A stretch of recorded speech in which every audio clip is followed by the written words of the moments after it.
किसने की एक वैश्या को श्री कृष्ण की पत्नी और द्वारका की महारानी रुक्मिणी के नाम से बुलाने की हिम्मत। जय श्री कृष्ण दोस्तों, और आज हम आपको बताएंगे श्री कृष्ण रुक्मिणी के जीवन से जुड़े एक ऐसे चौंका देने वाले रहस्य के बारे में जिसे सुनकर आज भी लोग द्वारका की महारानी और श्री कृष्ण की शक्ति देवी रुक्मिणी की महान शक्ति को बार बार प्रणाम करते नहीं थकते, जिन्हें कई लोग आज भी आम स्त्री मानने की भूल करते हैं। वो ये सच ध्यान से सुने।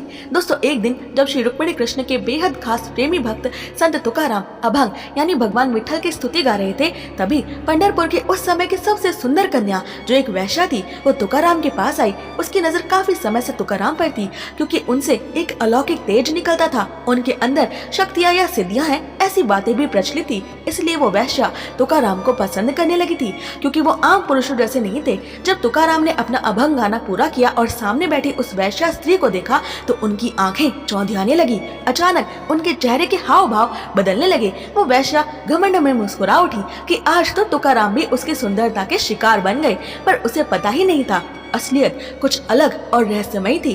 दूसरी ओर खड़े तुकाराम की आंखें हैरानी में हर पल बड़ी होती जा रही थी। उन्होंने देखा कि संपूर्ण ब्रह्मांड की माता माँ लक्ष्मी श्री रुक्मिणी उनके सामने खड़ी थी और उन्हें देखकर मुस्कुरा रही थी। तुकाराम ने उन्हें प्रणाम किया और रोते हुए पूछा, मेरी माता रुक्मिणी, आप तो यहाँ हैं, लेकिन आपके शाश्वत पति श्री हरि विठल कहाँ हैं? ये सुनते ही उस वैश्या को झटका सा लगा। उसे खुद पर शर्म आने लगी। उसे अपनी गलती का एहसास हुआ। तब माँ रुक्मिणी और उनके शुद्ध भक्त की कृपा से वो महिला उसी वक्त पूरी तरह से निर्दोष और एक गुणी भक्त महिला बन गई, क्योंकि उसे एक शुद्ध भक्त ने रुक्मिणी कहा था।